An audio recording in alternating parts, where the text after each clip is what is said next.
Well, here we go again, fellas. I got another load to bring into the cabin. The addition's been sitting dormant since it's been sided. It's got just nothing but bare studs on the inside, and hunting season's just around the corner, so I'm going to start getting the interior done. I got some drywall, some luan, and studs for the closets and all of that. I got a few interior partitions to put up.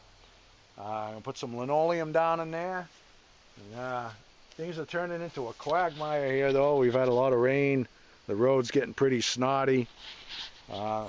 Everything that isn't corduroy is definitely quagmire now. But it'll be interesting bringing in the drywall and everything else, and I've got a bunch of tools and stuff to haul in, so I'm going to get to it. And I'll do a little bit of footage as the project unfolds. All right.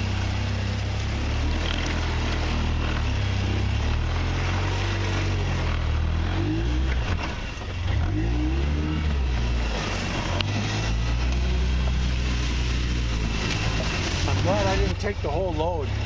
I'm pretty top heavy with the drywall and everything. And these sinkholes, man, the rig starts tipping. It's a little freaky. Makes it pretty interesting.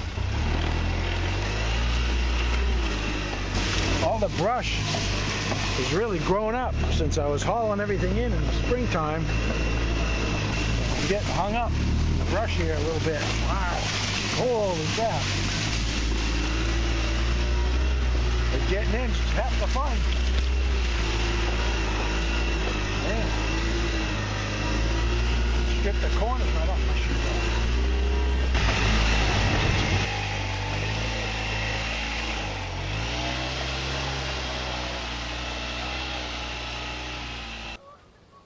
Just arrived at the cabin this morning. Nice back here this morning, and just taking a moment to kind of suck it all up, you know, soak it all in. Beautiful, beautiful morning here. Lots of geese flying, birds are singing, little chickadees here anxious for me to get out of the way so they can come down and have their breakfast. Frankie's ready to get his frisbee there. Hauled in a few things here. I got my bio chamber that I'm going to put in. I'll explain all of that. Drywall got a little bit wet on the way in here, but well, we make the best of it, you know. The cabin's coming into it. One-man operation, though. Progress is slow, you know. But I make the best of it and keep on plugging away. Yeah, just like to take a little moment here just to soak it all up, you know.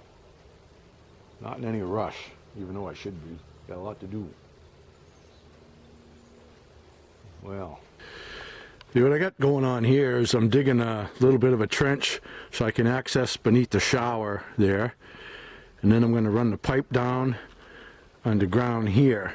In a lot of cases, in some parts of the country, just burying a barrel in the ground will work, but I've done that several times in my life, and it works for a while, and eventually it will fail. And now what happens is, especially for a sink drain, is the ground surrounding the barrel will become so saturated that it's not going to want to perk much anymore. Not at all like it did in the beginning. So the barrel will start to fill with water. And then any grease that is left over from fry pans and all of that that goes down your sink when you're doing the dishes will eventually just float to the top, and that'll start to solidify. And it doesn't take very long before the water starts backing up your pipe. Okay, and once water starts backing up your pipe, and then it gets above ground and it freezes, and it just causes all kinds of problems. Now, I have done this over and over and over. I've been living in cabins and all of that for most of my adult life. So I have done the barrel in the ground thing, and after a while it fails, and I'm tired of it. So I'm doing it the right way.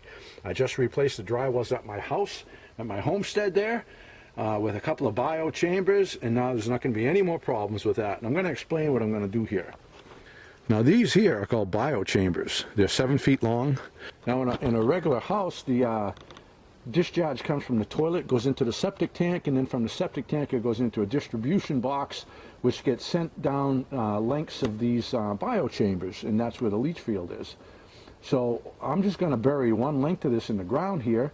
I'm going to slope it downward a little bit and run my discharge from the shower right into it. and we'll be good to go, and I will never have to replace this. This should last forever. So I'm gonna go ahead and start digging. Yeah, the fun part begins now. Okay, the trench is all dug. That was a chore, I gotta tell you. It took me about 45 minutes, I guess, to dig that trench out. Had a few nuggets here to pull out. Wasn't too bad. I'm going to go ahead and get this bio chamber prepped. I'm going to crawl underneath the cabin here and glue the trap underneath the shower and get rolling. That tucked me out though a little bit. Okay, the bio chamber is in and it's plumb to the shower. And I get this buried now. I could take a shower if I wanted. Anyway, I get this buried, and then I'm going to get the carpentry tools set up and get back to work on the inside of the bathroom. Moving right along here.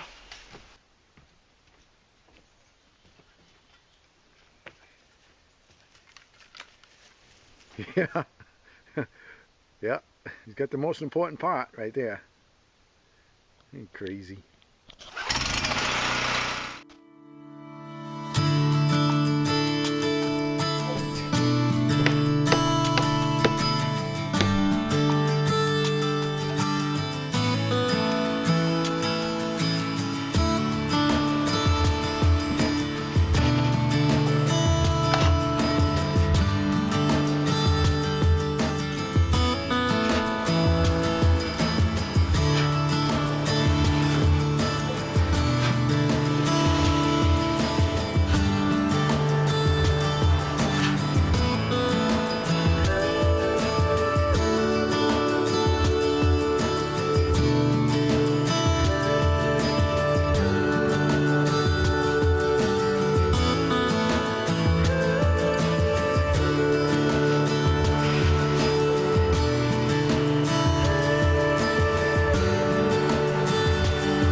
Well, what I got going on here, guys, is I just picked out a whole bunch of 1x6 out of my lumber pile.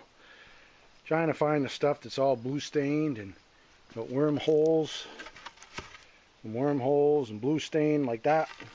I'm going to go ahead and run it through the planer and tongue and groove the edges of it. Should make some nice rustic looking wainscoting for the bathroom. Okay, there's a nice batch of boards right there. Once I get them sanded and then get them on the router and make tongue and groove out of them, and then when they're up and they're urethane and they start to darken and develop a little bit of patina, there'll be some really nice wood right there. Especially that one right there. That's a beauty right there. I've got this set of tongue and groove bits here, and I'm going to set these up in my router table and run those pine boards through and make some nice rustic tongue and groove for the lower part of the bathroom wall.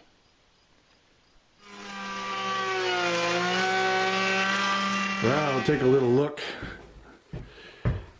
The linoleum's all down. The linoleum still got a little bit of a coating of drywall powder on there, so it's looking really dull right now. I got to go over it with a damp cloth or a mop. Over here is going to be just a regular closet with a shelf and closet rod and a place to put, you know, my bags and stuff like that when I come in. This is going to be a linen closet type of thing, bunch of shelves in here, place to keep extra blankets, sleeping bags, pillows, towels, all stuff needed for the bathroom, and you know, a little hamper for my dirty clothes. The shower is all in. Took the first cabin shower last night. Yeah. And that's just a 2.5 gallon square jug. And I can adjust the flow, and it actually gives a really good shower. You know, way better shower than those solar bags. I hate those solar bags, the tube hanging down, real pain in the ass.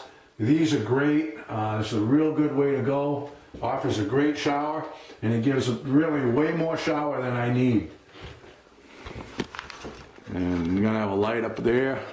I still gotta trim out the window here, put a windowsill. Nice little view out the back, huh? Those are apple trees back in there. That's a pin cherry, but those are apple trees and they produce real good. I'm gonna have a rounded over chair rail. Tongue and groove I made, that's all in. Still gotta put some chair rail there. Gotta finish it here. I'm gonna put a vanity there. I'm gonna make a nice rustic vanity and then a really rustic medicine cabinet I'm gonna build. It's gonna have a light built in. That's what that wire is for. It's gonna go in, it's gonna be hardwired to it. The pine ceiling's in, it's trimmed out. Now this area over here, down below, there's going to be like a box with a cover, and it's going to be vented to the outside, and that's where the batteries and the inverter and everything is going to go for the solar. Now this upper part here, I'm not going to tell you all what I'm doing with that. That project's on hold, but when that's done, that's going to be really nifty, man. You're going to like that. So just this little addition really makes the cabin feel a lot bigger. You really open it up. I don't have to have my bag in here, you know, my duffel bag or my cooler and anything like that. It can all go in that room for now. And the bunks and just another little look-see around. I really love those round logs that I put in. It was a lot of work, a lot of extra work trying to work around round stock like that, but it was well worth it. Yeah, so that's it. So that's it for the cabin project for now. I really hate to put it to rest, but trapping season opens in 3 days, and I'm going to be trapping. So that's about it for now, and I'm going to haul the last load of tools out of here today, and the project's going to have to wait till next spring. So that's it, man. Ciao.